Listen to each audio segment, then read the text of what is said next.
Queridos irmãos, é com muita alegria que hoje damos início ao nosso... My dear brothers and sisters, it is with great joy that we begin our family festival today.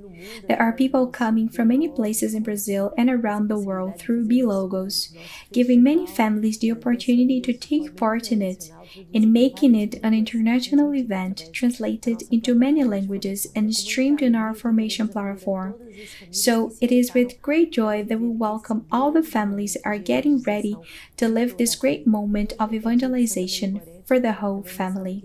Today is Saint Maria Goretti's feast day, a saint that will teach us how to teach little kids to live purity from a very young age, and she will teach us to live conjugal love with great purity. During this festival, I want to go through an excellent book with you all written by our Holy Father, Amoris Laetitia, an apostolic exhortation that was so important in our church history that today gives name to this year, the year of Amoris Laetitia. And today I want to meditate with you all the number 214.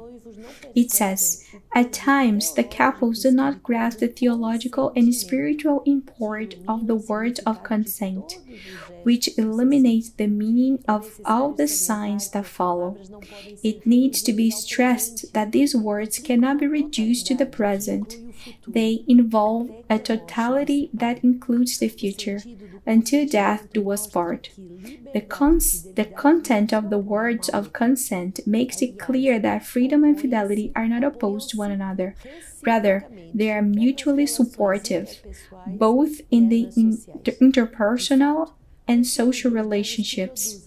Indeed, let us consider the damage caused in our culture of global communication by the escalation of unkept promises. Honoring one's word, fidelity to one's promises, these are things that cannot be bought and sold. They cannot be compelled by force or maintained without sacrifice. This number talks about the weight and the grace of the word's consent, since the time of engagement is very important. During this family festival, there will be the engagement of a couple from the communion of life. So you can see how a couple is formed that goes through all these stages in prayer and knowing deeply what all of those stages mean. When we give the first consent, we already need to have the conscience that we are moving forward in a commitment that will lead us until death do us part. This is the way of a Christian yes. This is the way of a couple's yes. And we see, as the Holy Father says, that freedom and fidelity are not opposed to one another. Fidelity to one's promises cannot be bought nor sold. They cannot be compelled by force or maintained without sacrifice. Couples who are called to this fidelity know how many sacrifices they are called to make to maintain their family living by the Word of God. And today, in the Book of Life that we have been meditating upon this year, we will talk about communion in fraternal life, number 226. When the Pharisees heard that he had silenced the Sadducees, they gathered together, and one of them, a lawyer, asked him a question to test him. Teacher, which commandment in the law is the greatest? He said to him, You shall love the Lord your God with all your heart, and with all your soul, and with all your mind. This is the greatest and first commandment, and the second is like it. You shall love your neighbor as yourself. On these two commandments hang all the law and the prophets. In community, we have to grow in our quality of love in order to become a community of friends. This charity, which is a gift from God, requires daily work. It is a journey of which we never reach the end. Our fraternal life is based on God's choice. He chose us and called us to this community. This does not come from our choice. Otherwise, we would not be a community but a club. On the contrary, it is we who must enter into God's choice regarding the people, very different people, that He calls and will call in our community. Those responsible for the community must verify, of course, the signs of God's call on the motivations in the personal journey of the candidate who asks to enter the community. In each one, we recognize first of all the dignity of the brother and sister that God sends us. We must accept to enter into the concrete recognition of each and every person through our attention to their needs, welcoming them in our limitations and their gifts. This requires the community, and it does of each one an availability and openness of heart, and also to be interiorly free and unconditional. The entire fruitfulness of religious life depends on the quality of fraternal life in common. Each member must be vigilant in remaining closely united to the community in all that he does and lives, striving to walk with his brothers in patience and enthusiasm, in joy and in sorrow. Let us be aware that all that we experience and receive that is beautiful, good, and true in the community represents much more than all we can give. This number, 226, comes to give us a lesson of what marriage is. Marriage is a communion that is renewed every day through the offering of small gestures, in the offerings that makes the totality of love grow. The quality of love for a couple, a family, but also a spiritual family. That is why these days will be of great importance, so that together we can be truly united, so that together we can be reunited to celebrate the reciprocal gift of our lives. Our fruitfulness, our interior freedom, our unconditional love will grow these days. We will celebrate commitments. We will be renewed in the reciprocal gift of our lives, so our great number of people might be saved. The community is not founded upon a personal choice. I haven't chosen anyone, nor has anyone chosen me. It was God who has chosen me, who has chosen you to be a part of this spiritual family. We are not a club of friends. We are truly a community called by God to make an experience of love, to make an experience of His presence among us. The readings that are given to us by the Church today begin with Hosea 10. Israel is a luxuriant vine that yields its fruit. The more his fruit increased, the more altars he built. As his country improved, he improved his pillars. Their heart is false. Now they must bear their guilt. The Lord will break down their altars and destroy their pillars. For now they will say, "We have no king, for we do not fear the Lord and a king. What could he do for us? Samaria's king shall perish like a chip on the face of the waters. The high places of Avon, the sin of Israel, shall be destroyed. Thorn and thistle shall grow up on their altars. They shall say to the mountains, 'Cover us,' and to the hills, 'Fall on us.'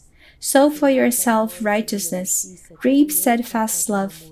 Break up your fallow ground, for it is time to seek the Lord, that he may come and rain righteousness upon you." Very impressive Hosea's passage today. He tells us that all that is built in an apparent tranquility, an apparent success, but without God, it's destined for destruction. It is destined for ruin. It does not help us to build a holy and healthy family. And today the Lord calls us to reap again with love. Sow for yourselves righteousness. That means work on your land. This family festival will be for you all through all the formation celebrations and all the moments lived in a family as a couple, for little kids to the elderly, and the whole spiritual family that we are. It will be a time to work on our hearts and to love again. Sow for yourself righteousness. The sower went out to sow so many times in our lives, but during these days he will sow a new seed and work on our hearts so that we can live this word. It is time to search for the Lord. Psalm 105, sing to the Lord, sing praises to him, tell of his wonderful works, glory in his holy name.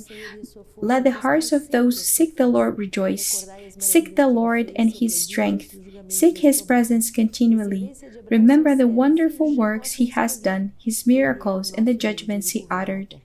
O offspring of his servant Abraham, children of Jacob, his chosen ones. He is the Lord our God. His judgments are in all the earth. The joy to sing and celebrate the wonderful things God does.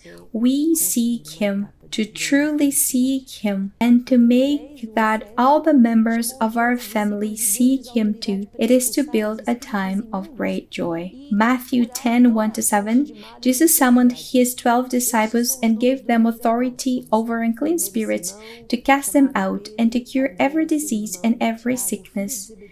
These are the names of the 12 apostles: first Simon, also known as Peter, and his brother Andrew, James, son of Zebedee, and his brother John, Philip and Bartholomew, Thomas and Matthew the tax collector, James, son of Alphaeus and Thaddeus, son of the Cananean, and Judas Iscariot, the one who betrayed him.